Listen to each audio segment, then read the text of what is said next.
नमस्कार दोस्तों, physics by SL. Beniwal YouTube channel पे आप सभी का स्वागत है।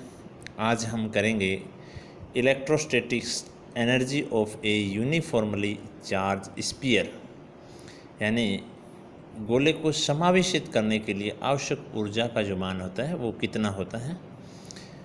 देखिए, हम मान लेते हैं कि कैपिटल आर त्रिज्या का कोई एक स्फीयर है। उस स्फीयर को क्यू चार्ज तक हमें क्या करना है, आवेशित करना है। यानी क्या माना हमने कि एक कैपिटल आर त्रिज्या के किसी स्फीयर को हमें क्यू चार्ज देना है।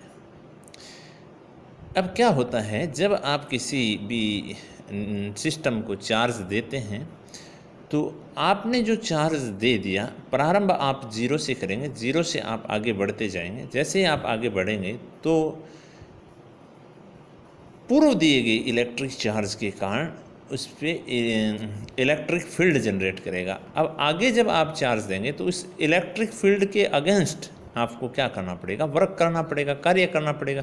और वो कार्य ही किस में स्टोर होगा, एनर्जी में स्टोर होगा। तो मैं ये मान लेता हूँ कि कैपिटल आर त्रिज्या के गोले को क्यों आवेश देने के लिए मैं छोटे छोटे टुकड़ों में आवेश देता हूँ।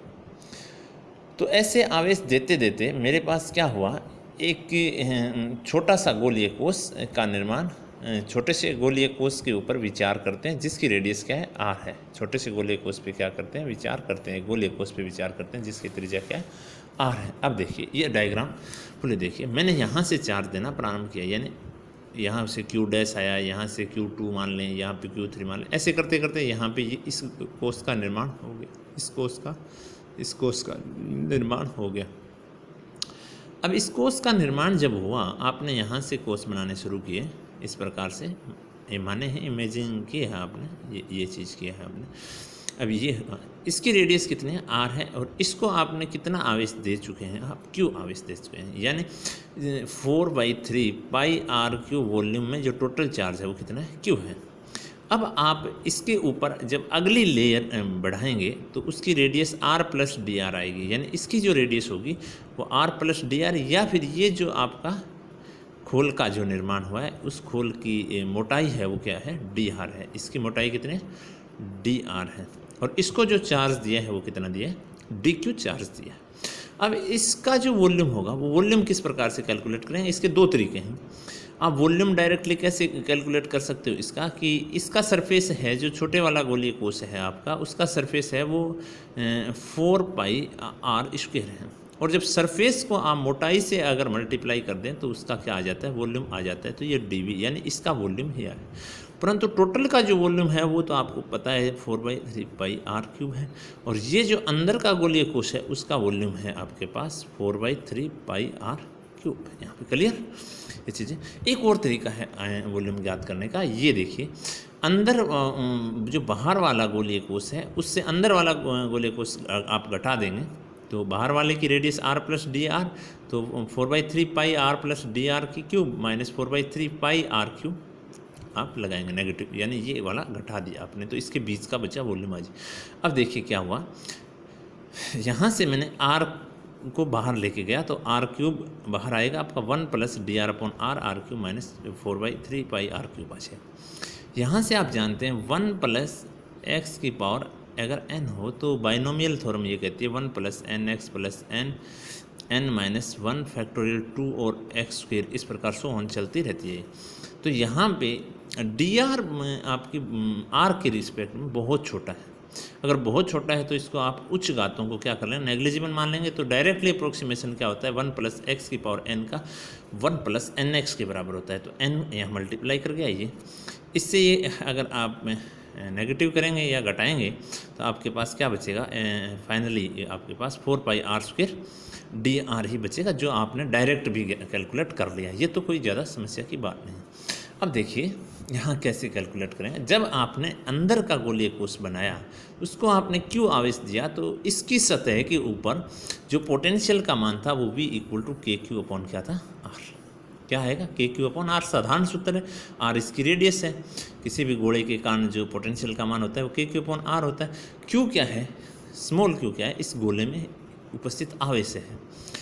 अब आपने r त्रिज्या के गोले की त्रिज्या डी क्यू आवेश, अब आपने और दिया है, डी क्यू आवेश और दिया है, तो इस पोटेंशियल के अगेंस्ट में आपको क्या करना पड़ेगा, वो कार्य करना पड़ेगा। वो कार्य ही किस में स्टोर होगा, पोटेंशियल एनर्जी में स्टोर होगा। तो d u equal to d डब्ल्यू और क्या आएगा, वी डी क्यू। और वी कौन सा पोटेंशियल है, जो अंदर वाला गोले को से के क्यू अपॉन आर।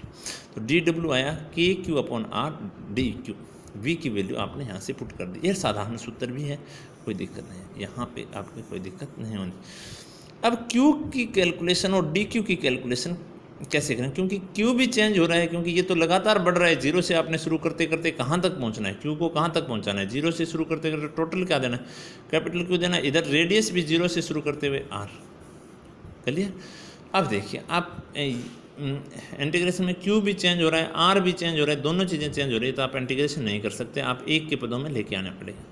तो क्यू एंड डी क्यू की कैलकुलेशन करता हूँ। तो क्यू की कैलकुलेशन में कैसे करूँगा, देखिए मेरे को ये पता है कि टोटल जो चार्ज है वो मेरे को क्यू देना है, और कितनी जगह में देना है, 4/3 पाई आर क्यू वॉल्यूम में देना है, क्योंकि आर कैपिटल आर क्या है, ये तो फिक्स है, क्योंकि ये बड़े आपके गोले की क्या है, त्रिज्या है। तो यहाँ पे अगर आया, तो अगर आप करेंगे कि अंदर वाले गोले को उसमें जो चार्ज है 4/3 पाई आर क्यूब में जो उपस्थित आवेश है वो स्मॉल क्यू है, तो वो किसके बराबर आएगा, q upon 4/3 pi r cube multiply by 4/3 pi r cube. और ये किसके बराबर आएगा, q r cube upon r cube. यानी ये क्यू जो आया आपके पास, ये आपके पास आ गया q capital r cube upon r cube. Okay. अब डी क्यू की कैलकुलेशन कैसे करेंगे, डी क्यू किस में उपस्थित आवेश है, डी क्यू इसमें उपस्थित आवेश है, तो इसमें उपस्थित आवेश 4πr², डी आर में उपस्थित आवेश कितना है, डी क्यू है, वो कैसे, q upon 4/3 pi r cube multiply by 4πr² d r. तो ये किसके बराबर आ जाएगा, 3qr² upon r q d r. यानी ये क्या आया, डी क्यू का जो मान आया 3qr² और d r by r q, ये आ गया। ये वैल्यूज़ किस में पुट कर देते हैं, इसमें पुट कर देते हैं। तो यानी ये जो अल्पांश आपने बढ़ाया, यानी आर से डी आर की, तो आपको कितना कार्य करना पड़ा, तो ये आपके पास जो फाइनल रिजल्ट आएगा वो ये आएगा, डी डब्ल्यू आपने वैल्यूज़ पुट की, वैल्यूज़ पुट करने के बाद 3k² अपॉन r6, ये तो आपका फिक्स है, r4 अपॉन डी आर। अब आपको रेडियस कितनी बढ़ानी है इसकी, आपको रेडियस बढ़ानी है, 0 से r करने हैं। 0 से अगर r करने हैं तो w इक्वल टू क्या आएगा, 0 से r dw टोटल जो कार्य आएगा, और यहाँ से 0 से r 3k² upon r6 r⁴ dr। यहाँ तक कोई क्लियर नहीं है, क्योंकि ये केवल इंटीग्रेशन किसका होगा, r का होगा। तो r⁴ का जो इंटीग्रेशन होता है वो आपको पता है r⁵ अपॉन क्या आएगा, 5, r⁵ अपॉन 5, और लिमिट जब आप पुट करेंगे तो आपके पास क्या आएगा रिजल्ट, 3k² अपॉन r⁶ और r⁵/5 माइनस 0⁵ अपॉन 5, तो ये आ गया 3/5 k² अपॉन r, और ये पोटेंशियल एनर्जी के तुल्य होता है। तो किसी भी अगर आप कोई भी आपका स्फीयर है, उस स्फीयर को आप अगर समावेशित करें, तो समावेशित करें, यूनिफॉर्मली चार्ज उस पर डिस्ट्रीब्यूट करें, तो आपके पास जो आएगा वो आएगा वृत्त जो आपके पास आएगा 3/5 k² अपॉन r। और आप अदर वर्ड्स में आप कह सकते हैं कि अगर किसी भी r स्फीयर की कोई आपका इंसुलेटर है, तो उस इंसुलेटर के पास जो एनर्जी होगी वो 3/5 k² अपॉन r होगी। कितनी होगी, 3/5 k² अपॉन r होगी। अब देखिए ये चीज़ एक अन्य मैं एग्जांपल लेता हूँ। अगर ये कंडक्टर स्फीयर हो, आपका चालक स्फीयर हो, तो क्या होता है, कंडक्टर इसमें आपको पता है कि जो दिया गया चार्ज होता है वो कहाँ रहता है, सतह पे रहता है। यही एक स्फीयर है, उस स्फीयर पे यूनिफॉर्मली चार्ज डिस्ट्रीब्यूशन नहीं है, क्योंकि ये आपका क्या है, इंसुलेटर नहीं है, आपका क्या है, कंडक्टर है। अगर कंडक्टर है तो टोटल चार्ज कितना है, क्यों है, रेडियस भी उसकी आर ही है। अब देखिए इसको कैसे करें, यहाँ मैंने टुकड़ों में चार्ज दिया है, प्रारंभ में जो भी चार्ज दूंगा वो भी सतह पे जाएगा, फिर चार्ज दूंगा वो भी सतह पे जाएगा। तो मैं क्या किया, किसी समय इसको मैं क्यू चार्ज दे चुका था, किसी समय मैं कितना चार्ज दे चुका था, क्यू, वो सतह पे आ गया। तो इसमें आपको किसी भी प्रकार के एलिमेंट मानने की आवश्यकता नहीं है। अब देखिए क्या होगा, अब देखिए क्यू मैं चार्ज दे चुका हूँ, तो इसके पास जो पोटेंशियल होगा वो कितना होगा, अब पोटेंशियल होगा dq अपॉन क्या आएगा, आर आएगा। आर फिक्स है, कोई दिक्कत नहीं। अब देखिए, अब अगर आप और चार्ज देंगे, डी क्यू चार्ज जोड़ देंगे तो आपको कार्य कितना पड़ेगा, डी डब्ल्यू equal to V d q करना पड़ेगा। वी की वैल्यूज आपके पास है k Q upon R D q, वही फॉर्मूला है, कोई अंतर नहीं। परंतु यहाँ अंतर ये है कि यहाँ आर फिक्स है। अब आपको केवल इंटीग्रेशन किया करना है, एक ही आपका वेरिएबल क्वांटिटी है चार्ज क्यू, वो आपको पता है कि जीरो से कहाँ तक जा रही है, कैपिटल क्यू तक देने हैं मेरे को, तो डायरेक्टली इसका आप क्या कर सकते हैं, इंटीग्रेशन कर सकते हैं। यहाँ आपको क्यू एंड डी क्यू की कैलकुलेशन की आवश्यकता नहीं है, क्योंकि यहाँ वेरिएबल आपका एक ही है। अब देखिए जीरो से क्यू चार्ज तक आपको अगर आवेश दें तो कुल कार्य कितना करना पड़ेगा, जीरो से क्यू के क्यू अपॉन आर और डी क्यू, के एंड आर तो आपके बाहर आ जाएंगे, फिक्स हैं। क्यू का करेंगे तो क्यू स्क्वायर बाई 2 और लिमिट आपकी जीरो से क्यू, और लिमिट जैसे ही लगाएंगे तो ये आ जाएगा के क्यू स्क्वायर अपॉन 2r, के क्यू स्क्वायर अपॉन 2r, के क्यू स्क्वायर अपॉन क्या आएगा, W इक्वल टू के क्यू स्क्वायर अपॉन 2r। ये जो आपका कार्य किया गया है आपके द्वारा, इस शुरुआती जो पोटेंशियल था उस पोटेंशियल के अगेंस्ट में वो किस में जाएगा, पोटेंशियल एनर्जी में जाएगा। पोटेंशियल एनर्जी में जाएगा तो वो आपका मान कितना हो जाएगा, 1/2 के क्यू स्क्वायर अपॉन आर हो जाएगा। क्या हो जाएगा, 1/2 के क्यू स्क्वायर अपॉन आर हो जाएगा। और आपके पास जो शुरुआत जो आई थी, जो अगर आप यूनिफॉर्मली चार्ज डिस्ट्रीब्यूट कर रहे हैं या इंसुलेटर को चार्ज दे रहे हैं तो उसके पास क्या आएगा, 3/2 के क्यू स्क्वायर अपॉन आर। ध्यान रखना, इंसुलेटर को तो अगर आप आवेशित कर रहे हैं तो आपको कार्य इतना करना पड़ेगा, और अगर आप किसी कंडक्टर को कर रहे हैं तो 1/2। अब किस में ज़्यादा कार्य करना पड़ा, इसमें करना पड़ा सेम आवेश देने के लिए 0.5, ठीक है। आगे वाली इकाई सेम है k Q square upon are, यहाँ कितना करना पड़ा 0.6।